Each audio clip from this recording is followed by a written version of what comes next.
Welcome, everyone. This is an amazing stream that we're doing with the Sanopas team.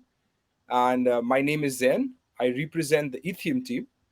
And today we're going to have a discussion around a heavy subject of regulations and GDPR. And we have some super awesome experts on this. Just to set the stage for people who are new here, a brief intro about what Itheum really is. We at Itheum are a unique project that makes data sexy and lets you own the data in the metaverse. And when I say own, of course, yes, with Web3, we're able to own the data.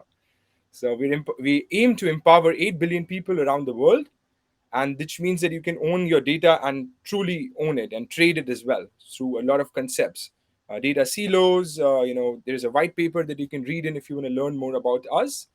But very happy to tell you that we are world's first decentralized cross-chain data brokerage platform. So that's a bit about Itheum. Moving to Sanopas. Sanopas is a leading medtech company founded in the year 2018 with the aim of providing the most complete package of medical services to Romanian users.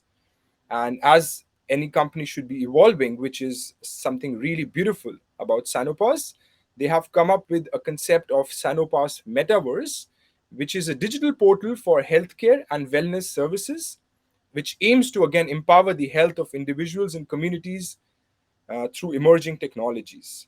So, without wasting much of time, let me just first begin and introduce you to our founder and CEO, Mr. Mark. Hey, Mark, what's up? Hey Zane, thank you. Thank you for that warm intro. Yeah, great to be here, man, and really looking forward to this discussion. Hi everybody, my name is Mark Paul. I'm the founder of Itheum, and as Zane was explaining, Itheum is a blockchain data protocol. In its simplest form, we empower people to bring in their Web2 data, their personal data, into Web3 land where they can claim ownership of it and then trade it in a peer-to-peer protocol. Ethereum also does some cool things with metaverse identity, enabling effectively a version of you in the metaverse, but that version of you gets to own your data. So we're really taking a different approach to this. One of the key differences about what we are trying to do is we're trying to make this interesting in a way that you want to use it. We don't want to bore people with the concepts of data ownership and the complexities behind it. We're trying to make this something that you want to use, and this I think is quite different to how Ethereum approaches this problem. So that's me, and that's Ethereum, and I'm going to hand it over now to Anastasia for an introduction of herself. Hello, I'm Anastasia. I'm an attorney in Romania. I'm acting both in the mergers and acquisitions and dispute resolution matters, and I'm assisting Sanopas in all of its interesting journey in the digital market and everything that Itheum is trying to do. And we are glad that we can collaborate and. In case there are any issues in respect with the regulatory matters, I'm here and trying to help you in every way that I can. I'm handing over to Jorn. Thank you, Anastasia. I'm happy to be here. My background is computer science and law, and I'm a consultant on data protection and blockchain. And I think this is a fascinating subject, because although blockchain has a different concept than GDPR, and there are some tensions, they, at least in many use cases, go for the same goal: to empower users to control their data. And decentralization can, in some cases, be a better means than the classical centralized model where a data protection authority controls the controller. Giving back the control, the power to the people actually serves the concepts of data protection quite well. And the French Data Protection Authority, CNIL, has seen this in 2018 and published a paper seeing both, of course, the risks that do exist, the tensions, and the benefits of using blockchain together with privacy-enhancing technology for the better protection of people concerning their personal data. Yeah, Jon, thanks. It's, of course, and as we were just chatting, it's such an important subject. And mostly people are not able to relate what exactly and how exactly it would work in a decentralized environment. So as things are evolving, I'm sure this would evolve as well. But thank you for being with us here today, Jean. Vlad, I think if you want to do a quick intro of yourself. Vlad Yeah, hi. represents our ETM team. Yes. Hi, yeah, I represent ETM team. I work on the business development side of things, and my main job is to connect with all of the different entities and companies that might be interested in working with Etheum. So there's a really good mix of verticals and different companies with different backgrounds working in different domains, which is very interesting. That as we see it, data is being created in all verticals. Every being on the planet right now is creating data. So it's very interesting that there's a footprint of this data all around us, and we need a lot of regulation around this. But it's very interesting that all of this data is can be used and is being used, to help people, to help humanity, and basically um, evolve and have something good out of it. So it's very interesting that my background is actually in aerospace engineering, and then I moved into software development, and then into hardware development, and now I'm into blockchain. So there's in all of these verticals, what do they have in common? Data. So with that, I'll hand it back over to you, Zane.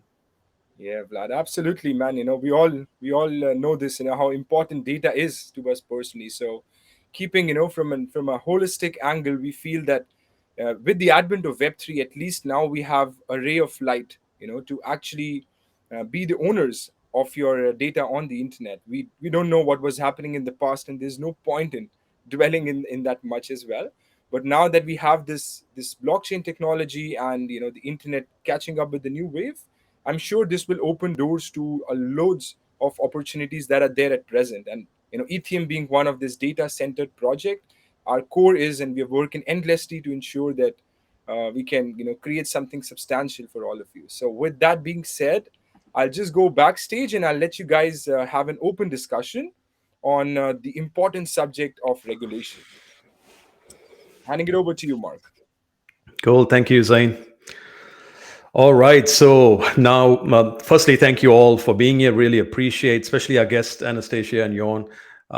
And today we're going to jump into, I guess, the Sanopass and Itheum partnership that is going to begin its journey, right? So we are in the very initial phases of this. And what we are specifically trying to do in this initial conversation is try to see how the planned partnership, what kind of regulation might impact it, because we haven't, this is still very early, so we want to actually begin by ensuring that we're doing things the right way. We don't want to go down halfway through the project and realize, I wish we did this before. So we're trying to set the first foot in the right way. And I thought this discussion today, which is a very high-level discussion, we don't have to go into like too much of specifics, but we'll try to keep it, regulation, GDPR, how does this partnership look like in that context. So what I thought I'd do is we'll bring Vlad on, and Vlad's going to explain the user journey of the Sanopass Itheum. I guess a user that goes through this, but maybe actually what I should probably do is explain a bit of the partnership first, then we'll talk about the user journey. So Itheum is a data protocol, right? And effectively, like we discussed, it enables you to, empowers you to own your data. And not just own it, but also trade it. Now, in the real world today, there is this concept of a data broker who's effectively doing this. They're taking your data without your consent and selling it to the highest bidder. What Itheum set off to do is to create decentralized data brokerage. So basically, you with consent can trade this data. Now, of course, there's a lot of complexities that come with this. For example, does it go on the blockchain? If it goes on the blockchain, it's immutable. How can you then withdraw your data? So this immediately starts to bring up some concern. Also, privacy, right? Like if you put this sort of data and also your participation in this in the blockchain, it's fully open, it's fully transparent. That also seems to be a problem. So Ethereum works in multiple verticals. We work a lot in gaming. And the reason we work in gaming is because there's not many of these complexities in gaming. But we also work in health, because this is something that's very close to us, especially the core team. But health comes with a lot more sort of challenges. So we approach it differently. We bring in experts like yourselves to kind of, at the beginning, look at it and then help us shape this implementation. So at a high level, the Sanopass Ethereum partnership is as follows.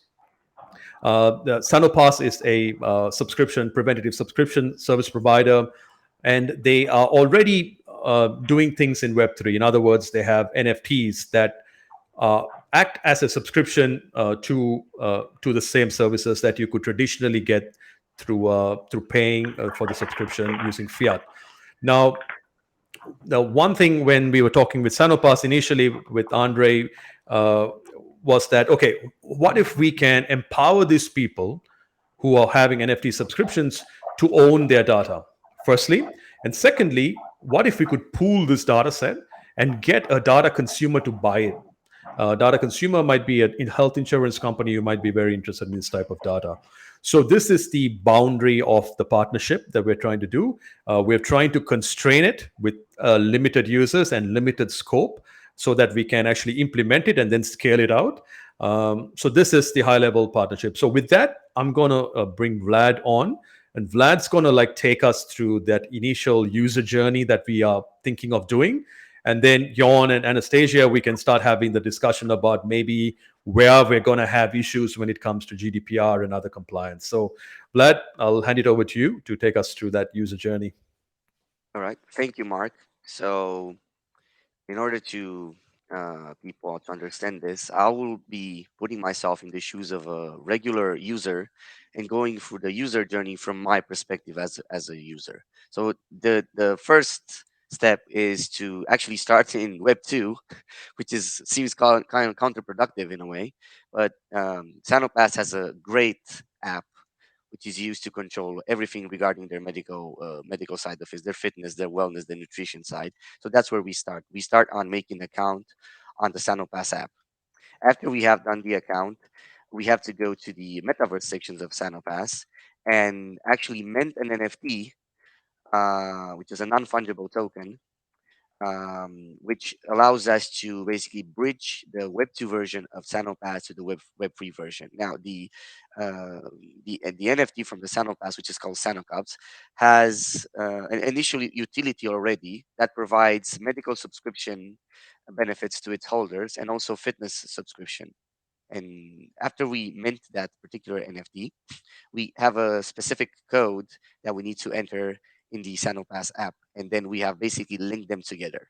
Now that's on the, let's say, on the Sanopass side, getting the Web 2 and the Web 3 kind of bridged together.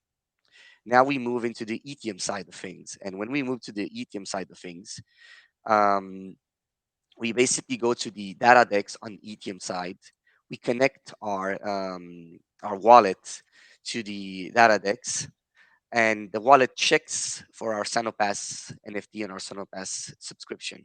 Now, once that is done, um, it, we are presented with the following very interesting situation where we need to mint our soulbound NFMe ID avatar on our data decks, which is basically our digital version of us. It's our digital key to enter the Web3 land of trading data. Now, in order to facilitate that in terms of GDPR and data protection, we would need consent from the user in order to trade the data. Now, in EU and Romania specifically, that is covered by multiple laws between data protection, between patient data protection, and there are also regulations based on the digital side of things, which I think Anastasia will probably get more because she's more of the expert than I am. After we have these NFMe ID, when we have proved basically our digital avatar in the Web3 version, um, we are then we then generate the data that is generated by the user while using all of these medical benefits, like going to the gym, going to the doctor, and having using the medical subscription, this data is somehow linked to our Web3 version of the site. But very importantly, the user in all this journey still owns the data. The data is not taken from you. It's just there in your on your position, but you're just linking the data in some way, and into thinking that we have linked the data, but it's still there. It's still yours. Now, um, when we have sufficient amount of data, we go into the data decks, into trade my data section, um, and the trade my data, we are able to mint what we call a data NFT. Now, a data NFT is just basically an encryption key, a key that allows whoever owns the data to actually open it, decrypt it, and actually see the content. Now, after we mint the data NFT with the highly specific, highly sensitive, confidential data of the user, then the user goes into what we call data coalitions, and then there he will see the Sanopass enterprise. Now, what is a data coalition, you may ask? Now, the data coalition is a basically a DAO, which allows the users that are using the Sanopass app to join a board where their data is being governed by the entity of Sanopass. Now, that doesn't mean that you basically give the data to that. It just means that the governance of the data is owned by Sanopass. They will have specific members in the board that will control all of this. It can be regulatory, it can be medical, people that make sure that the data is used in an ethical way. It is traded to the right people that may use this. It could be health insurance companies or other pharmaceutical companies, um, and so on. Now, after the user joins that data coalition, then we go on the side of the data consumer, which has to be onboarded into our data decks, basically vetted by our organization. And after that, they may link to the Sanopass data coalition, where the trade can begin. After the trade has been done, and this is seamlessly in the background, the user is aware of this. So there's full transparency about who are the data consumers, who are we linking to. Um, then we give the added benefit and the added value back to the user, and the cycle begins anew. So it's very seamless from their point of view, and it's just it basically enables the user to own the data, to know what the data is being used for, and at the same time giving back something to the user with added value. I'll hand it back Okay, to you, Mark. thanks. Yeah, thank you, Vlad. Yeah, that makes that's very good. Just to highlight a couple of points there. Firstly, the data never leaves Sanopass premise. This is very important to understand. It doesn't go into Itheum. It doesn't go into the blockchain. It remains within Sanopass's compliance systems, but they expose. Think of it as like an API, and the API is what we are protecting with a data NFT, and then whoever buys access to that data NFT, in other words, by owning the data NFT, gets access to the API. So that's the first thing to highlight. And with that, Anastasia, maybe I'll hand it over to you to give us maybe your thoughts, because you're working on the Sanopass side of things. I'm sure you're been discussing this quite a lot. Maybe I'll hand it to you. Give us your thoughts, and I'll bring in Jon as somebody independently looking at this, and then maybe he can give us some points as well. Over Great. to you, Thank you. Anastasia. Thank you very much. As you said, I have been working with Sanopass. They priorly had a NFT project, and one of their main concerns was exactly that, in respect with the data and how to collect the consent. As you are all aware, one of the basic principles of the GDPR is that the consent must be valid and given in full transparency. The user, the person, prior to giving this kind of consent, must be informed. He doesn't have to be pressured in any way. So the consent must be freely given and must be specific, informed, and unambiguous. One of the main characteristics imposed by the GDPR. So in respect with everything that is regarding the crypto and the blockchain, as Jorn already mentioned, these things are still kind of exotic. So the data authorities in European countries are still under a lot of debate in respect with how the basic principles of the GDPR are being respected on the blockchain or in respect with the data that is on the blockchain. As far as I know, up till now, only the French authority tried to get under this matter and analyze it a bit more. And and they are saying that if the data is anonymized and cannot be accessed by any other person, it can be traded. But here is a problem that is more of a technical nature. Regarding the fact that it is debatable how perfect anonymization can take place. So our main concern is that the user must be very, very well informed prior to this data collection. For example, in the Sanopas NFT Sanocab, excuse me. We tried to inform the users even before they access the website. So with our information note in respect with how their data is gathered and what we are doing with it, where we transfer it, if we transfer it, it was in a privacy notice that it was like a pop-up on the website even before they accessed it. So we wanted this transparency obligation to be fully met, or as far as we can do it, and we consider that this is the best practice for this kind of things. In respect with the trade my data section, I think that it is great that the user can have the option to really manage its personal data, because as the GDPR in fact tries to protect, is not that the data isn't traded or isn't used by anyone except the person, but the person must have a say in that. Because what was happening before the GDPR, it was that the data was transferred without any notice, without the person being at least informed by this. So the European regulator tried to put a stop on it and transfer the power to the person being the controller of its own data. So in case of this project, I think it's great that the power really is returned to the person that is actually owning this.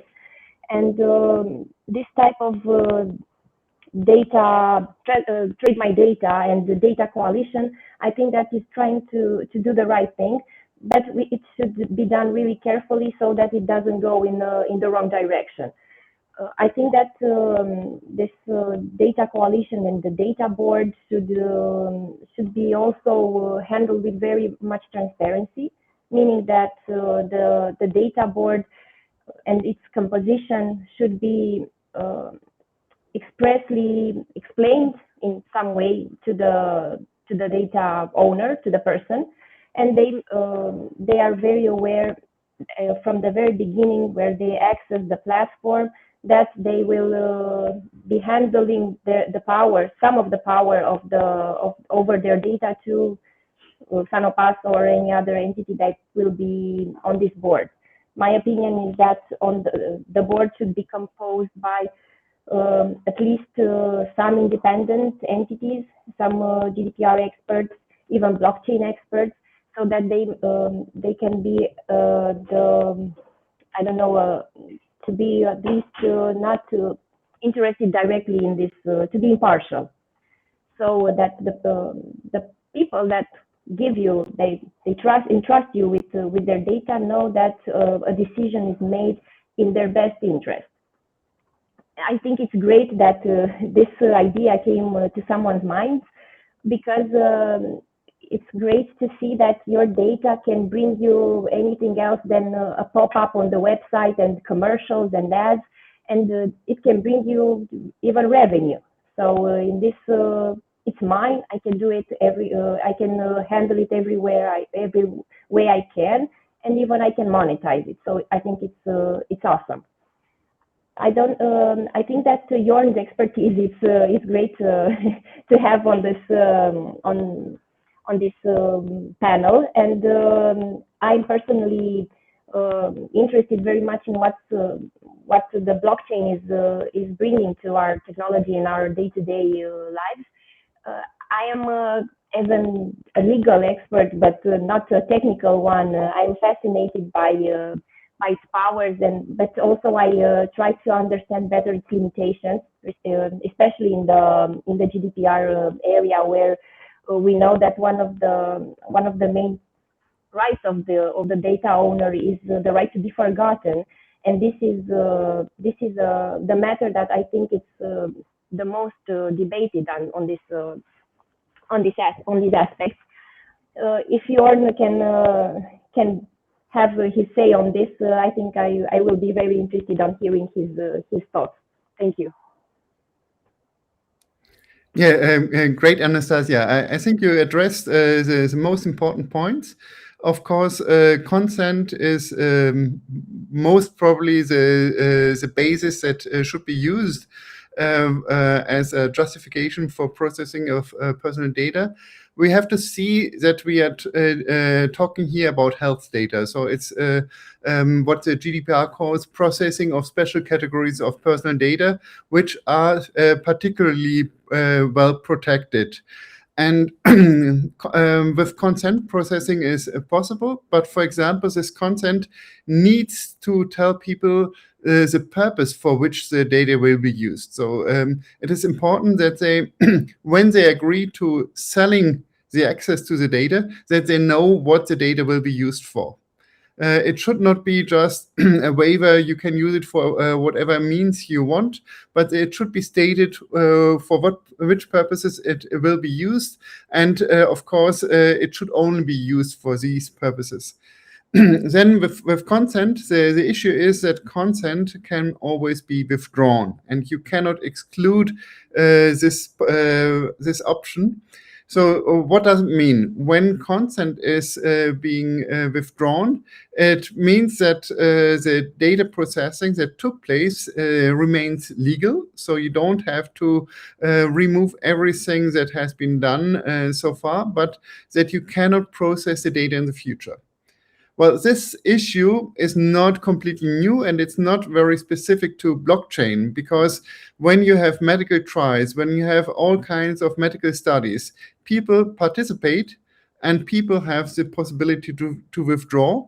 And there are specific regulations, particularly in national law, that regulate how this should be handled. So it does not mean that everything needs to be immediately deleted. It does not mean that the results of a study need to be deleted, particularly when the results of a study are anonymous.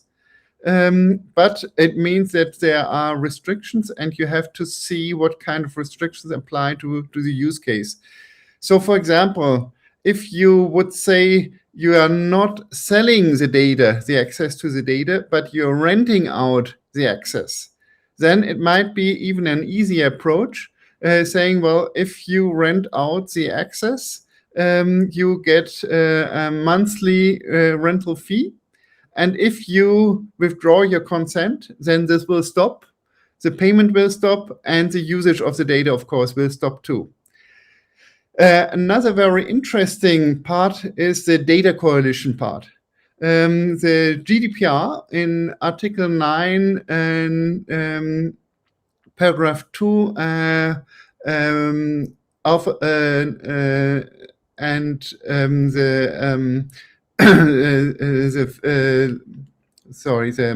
the letter D, it is having provision concerning trade unions. So trade unions might be privileged to process your data.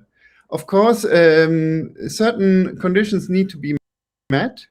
But if the Data Coalition itself considered to be not for profit, and serving the means of the users, not the means of the data consumers, maybe it can be applied and saying that inside the Data Coalition, you have some privileges of processing the data.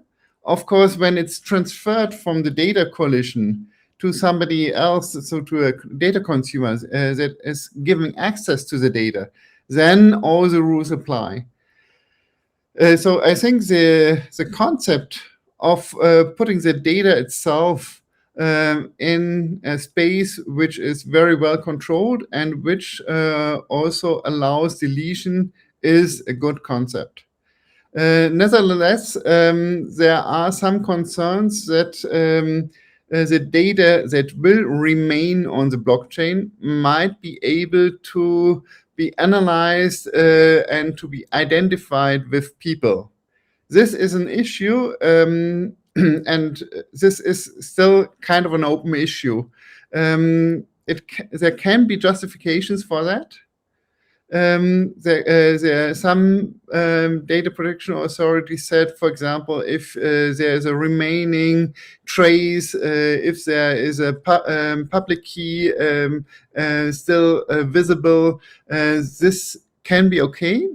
It can be okay because the user themselves did it, or because the data that can be generated or from this information is so small and so little that it doesn't matter. But this is really debated, and there is no legal certainty regarding those remains on the blockchain, which are more or less just IDs without a link to existing data anymore. So these IDs might be considered personal data still, and they might create some issues, but it has to be seen in the specific use case and also in the situation what kind of data can be extracted from them, and if they really are a risk that data subjects are exposed to. So this is one concern. What happens if everything is over, consent is withdrawn, the contracts are expired, etc.? Then something will remain on the blockchain, and this can have a justification.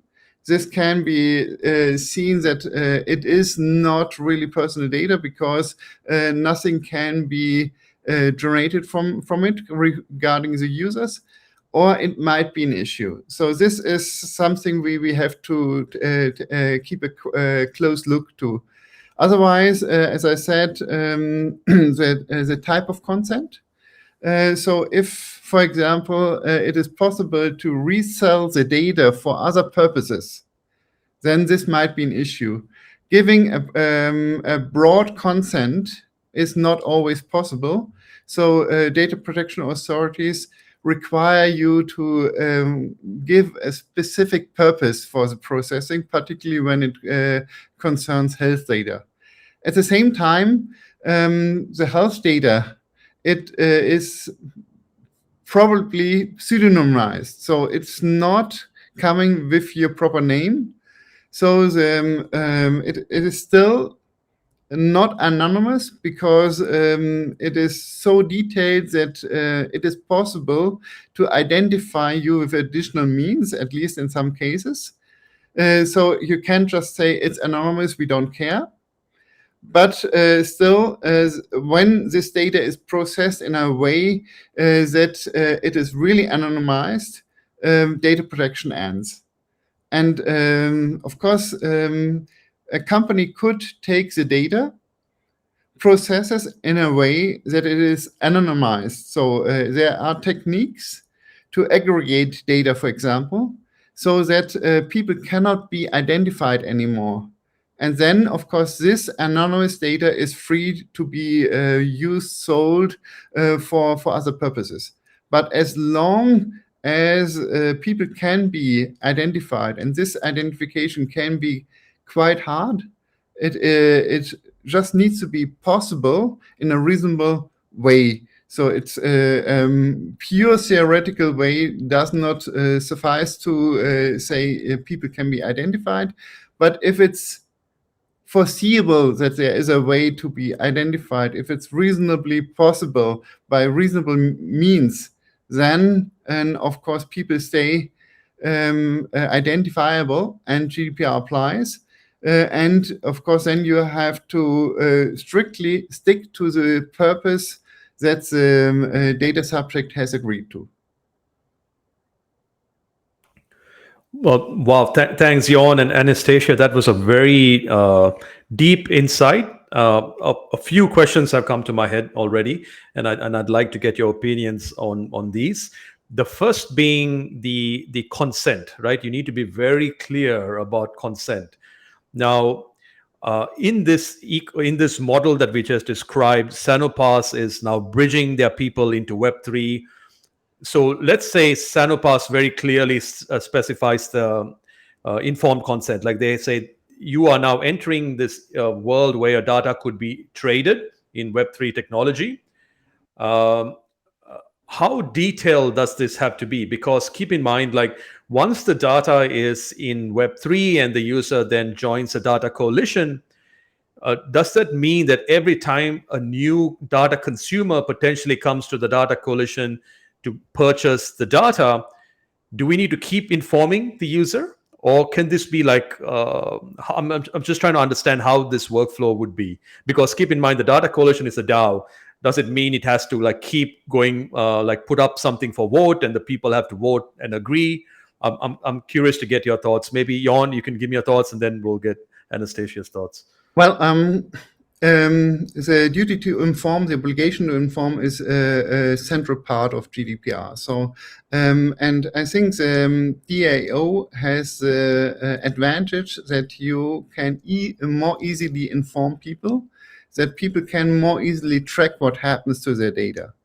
So in my mind, for example, if a user can see maybe a dozen different purposes of the processing of their personal data, and then they can check for which purposes they agree to sell the data. This could be a way to give users the opportunity to really specify the purposes they agree to for the processing of their personal data. And then, of course, they should see, and I think the transactions allow them to see who their data consumers are.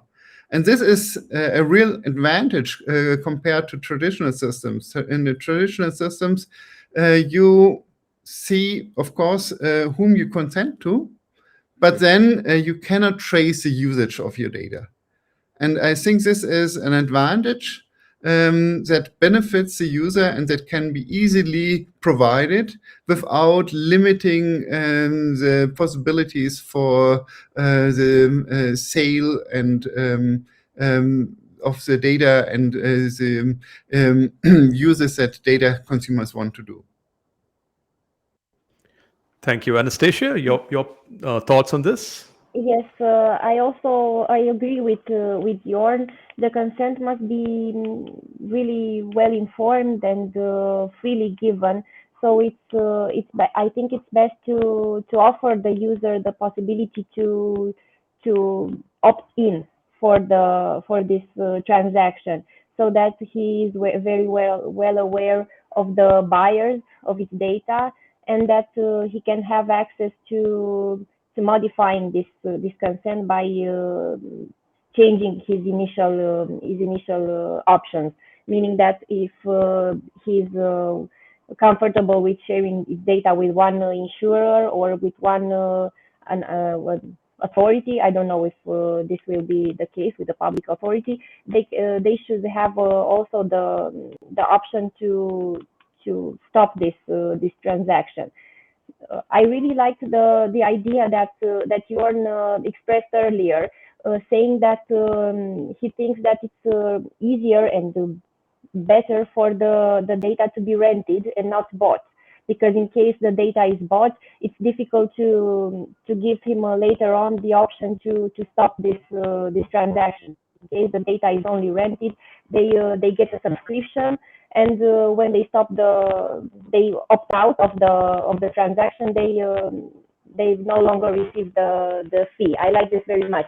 And in respect with the consent that you said in the Data Coalition, I think that it's best to give him all the information in order to avoid the situation where this could be considered an infringement of its rights. Thank you. Yep, that makes perfect sense. So the Data Coalition, if we dive into this a little bit more, Anastasia, you were saying it's good to have objective people running this board. So Sanopass would be one, but the way we envision it is, there is a privacy expert, GDPR expert, potentially even data consumers, like maybe an insurance company who's sitting on that, and they collectively, transparently come up with the rules of who to sell to, why are you going to sell this. And so that's one thing I wanted to highlight. Now, something interesting you said, Jon, was that you compare the Data Coalition to the trade union of the GDPR, I believe. And you said that this sort of model is allowed. I mean, the reselling and retrading of data is allowed if it's not for profit. Now, this is quite interesting because the current Data Coalition DAOs design is that they get a percentage of all the data trade that happens through it.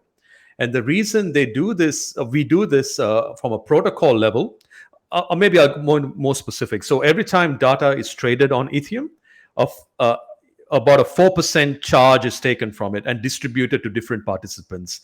One is to the Data Coalition, like maybe a percent goes to the Data Coalition for providing the service of governance, for providing the service of incentivizing data to be traded. What they do with this is up to them. They could probably put this back into some research activities.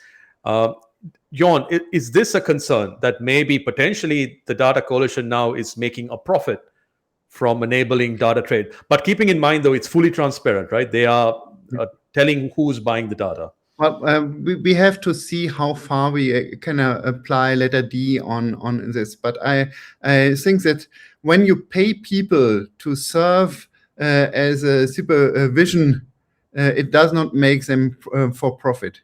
So if you have a board of people that are being paid for supervising this model, and I think this is an important part.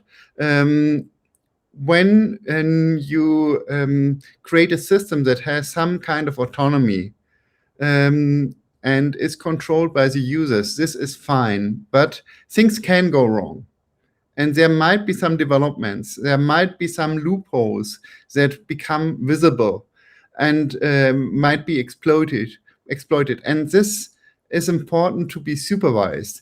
So this having the supervision of this model is a very good thing in the light of the GDPR, and this supervision, of course, needs to be financed, and there's nothing bad about it to being financed. If people are just sitting there, just investing in a DAO to make profit, then it might be different. But if you pay those people in the board for their work, it will be good. Well, if they are paid as a margin of the sales, then maybe this is an issue, because then they are not really neutral. They might be biased, because if they agree model, then they earn more money. So maybe there should be some kind of detachment of their compensation and the sale of data. Maybe this could be an issue, but it has to be looked into. I think the model can work on consent only already, but if, for example, this data coalition will be able to supervise the data, then they might have more access to the data than they could have on simple consent, or they should have as an outside. And this provision might actually justify this supervision by a DAO. So I think having paid supervision is a good thing, and should not be seen as anything negative. They should be impartial, and they should not be too much incentivized by being paid for more deals. Of course, they can be paid more if they work more. So if they have to supervise more deals, then they have more work, and then they can be paid more. This is completely fine.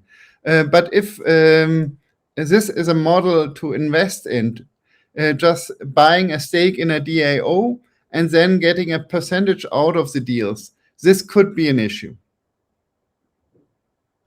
Thank you. Yeah, that makes perfect sense. I'm going to now just dive into the specifics of anonymous data, because I think it's very.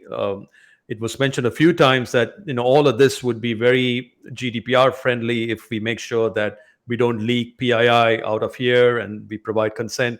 So, Anastasia, from your point of view, from Sanopass's point of view, what type of data do you want to prevent from entering this model of Web3 data trading? I don't think that any data is restricted for its in the plan, or restricted by the GDPR. Even the data, the sensitive categories of data that include also the medical information and data of minors, for example, they are permitted. These transfers and the data processing is permitted under the GDPR, but under more strict conditions. From Sanopass's point of view, from the data they collect, there isn't any such data that cannot be processed under any circumstances. So as long as the consent applies and it complies with all the GDPR requirements, the processing can be considered legal and having a legal ground for such operation. There is one caveat that you have to make. If the data concerns also other people, then there might be an issue. So if you provide genetic data, and this genetic data will disclose certain things about your relatives, then this might be an issue. So you need to be careful what kind of side effects this can have on other people. But for your own personal data, I totally agree, there are no limitations. Just the burden of the consent might be higher for specific data or for specific use cases. Yeah. The other question I had was around, Jon, you were talking about what's left behind if the person exits the system. So in the current model where we're saying, okay, Sanopass data sets are traded, and I really like your idea of leasing, not selling. And I think we are heading down that direction as well. It's a subscription to access data. It's not, here's my data. So I think that's really great to know. So let's imagine that I have joined the Data Coalition DAO, and now a person, an insurance company, subscribes to my data and then makes the payment. And then maybe a month down the track, I decide, okay, I'm out of this Data Coalition DAO. I exit the DAO. Effectively, the subscription ends.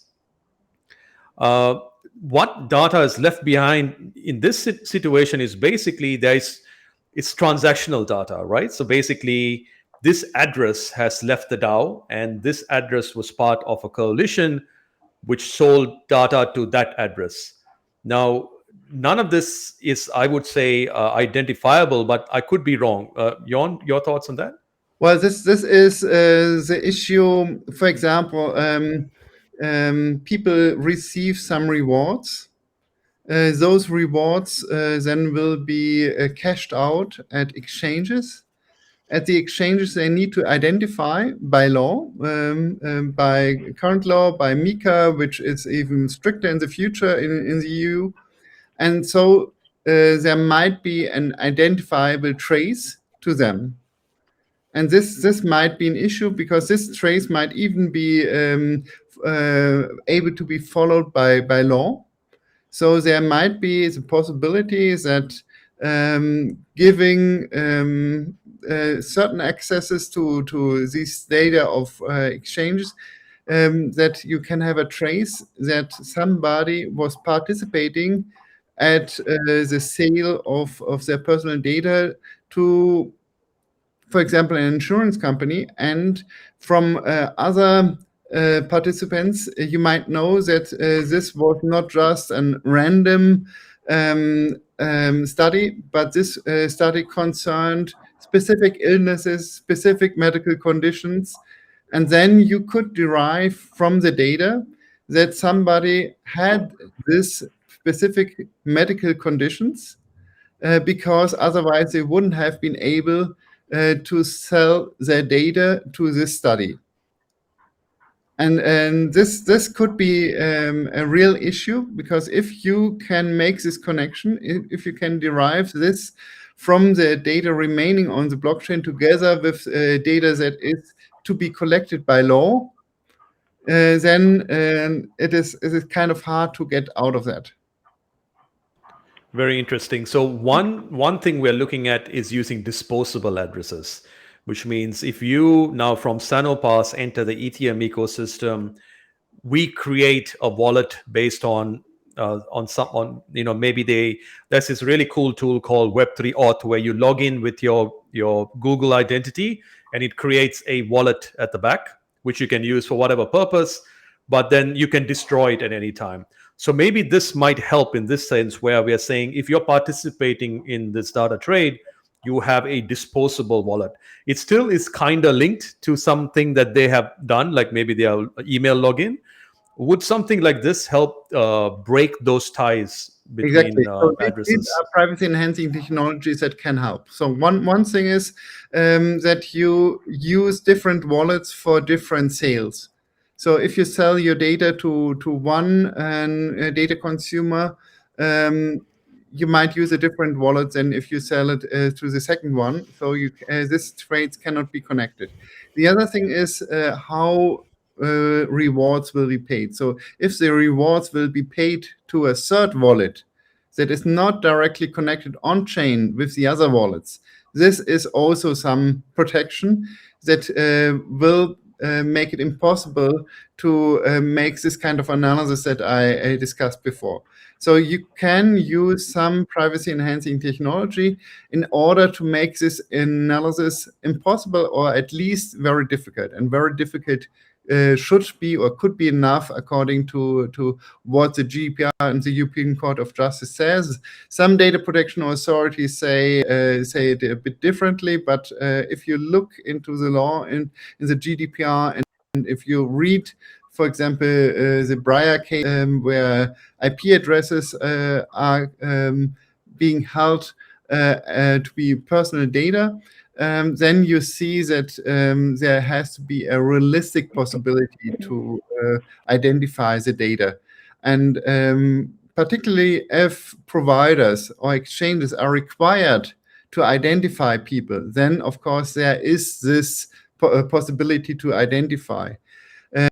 And if you can make separation between the payment wallet and the wallets that actually refer to the data, then this could be a huge advantage in making the transaction and the payment and the identity of the people not being able to be connected. Thank you. Okay, so we're running out of time, but I have one last question, and I guess to get your point of view on. Anastasia, this is, well, I guess for you initially. So this partnership we're trying to do is with Sanopass, which is in Romania. In your opinion, how do you stop somebody from buying a Sanopass subscription and then maybe sending it to somebody else in a different country or a different jurisdiction, and then they enter Itheum and participate? because Itheum itself doesn't check about identity. We don't check about their location.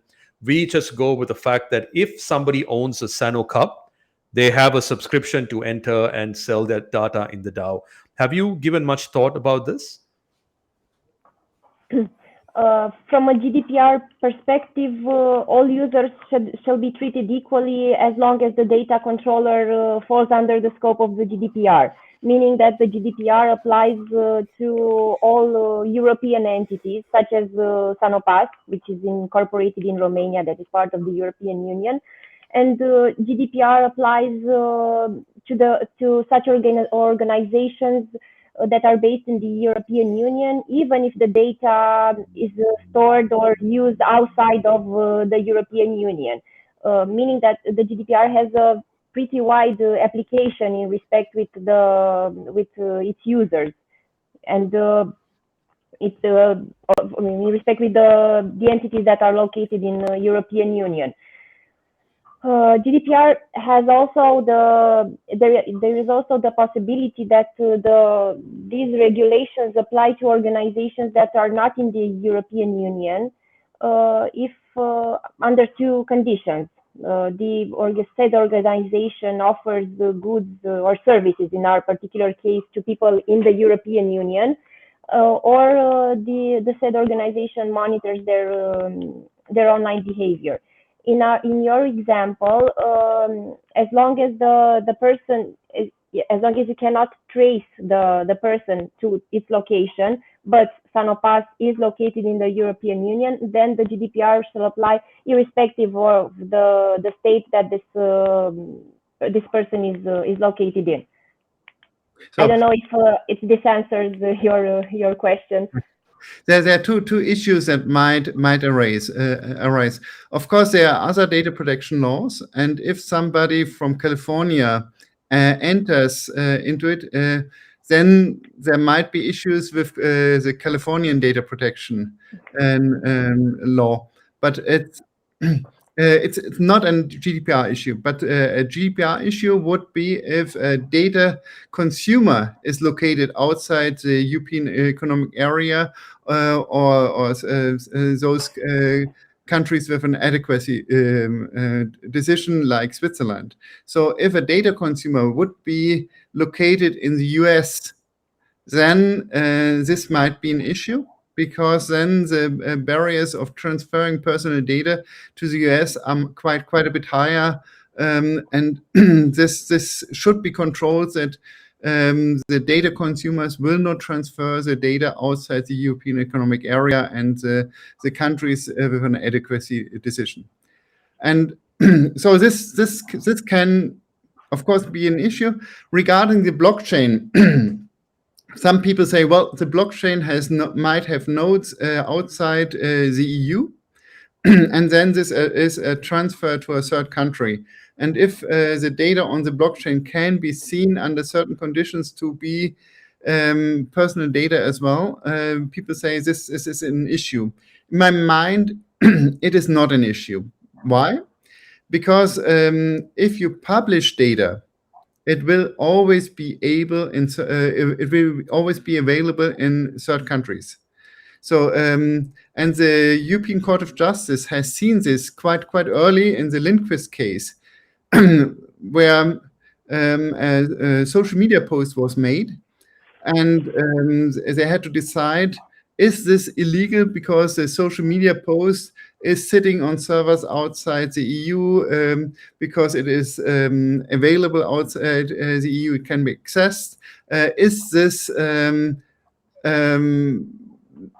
will this be a case of a transfer to third countries, which is quite restrictive under GDPR? And the court said, well, we don't want to apply rules of third country transfer to publications. It doesn't make sense.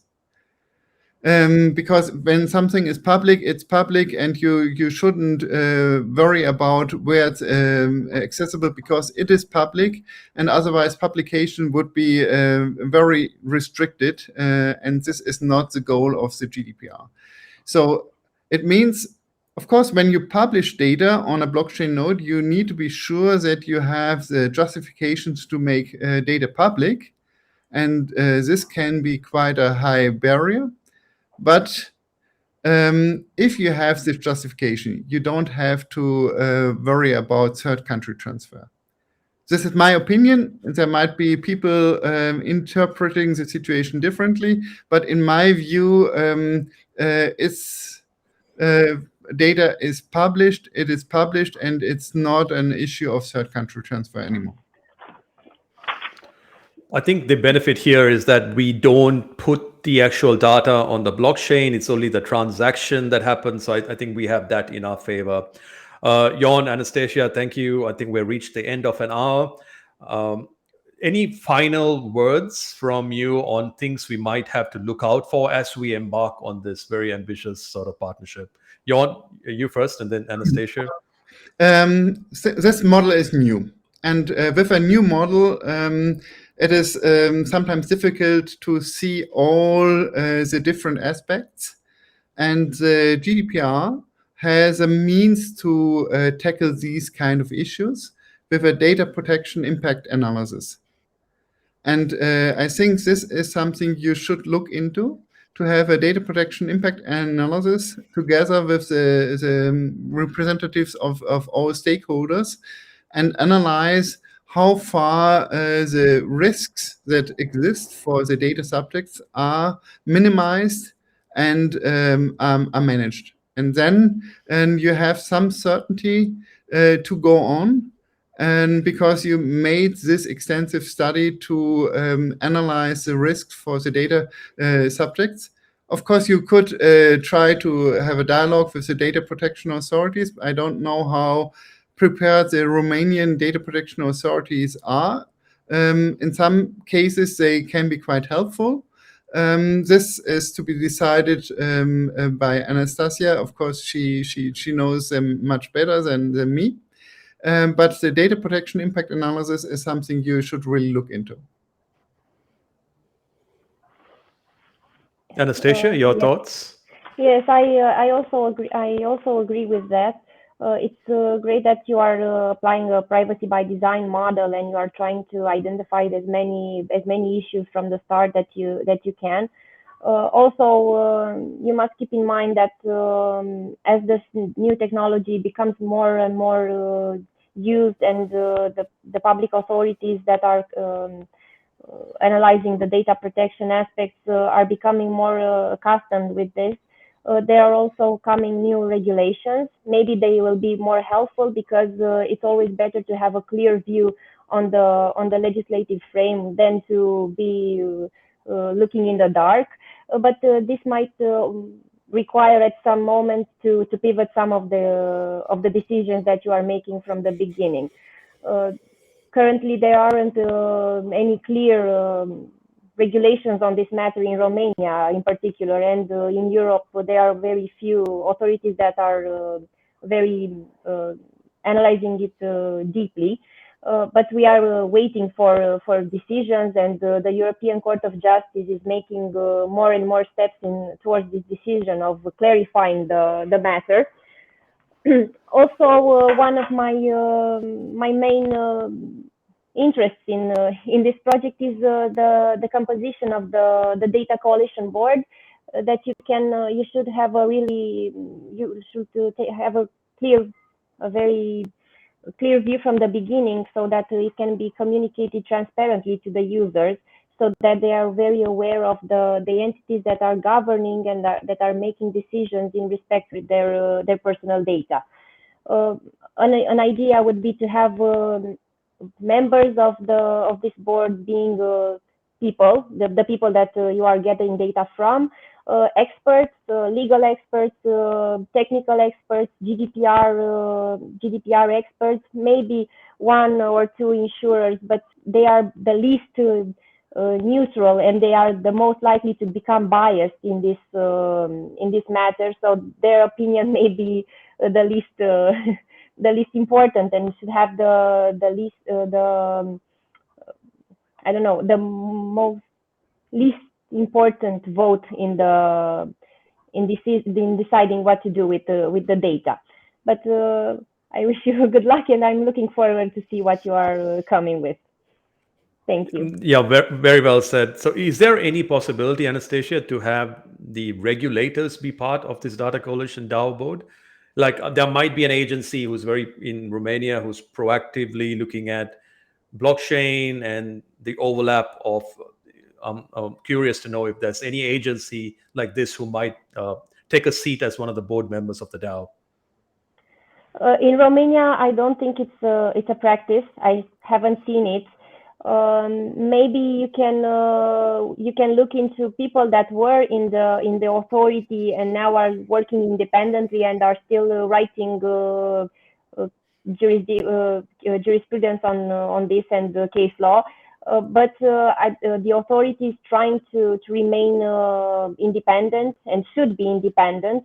But you can look into people that are have a reputation in the matter. Thank you.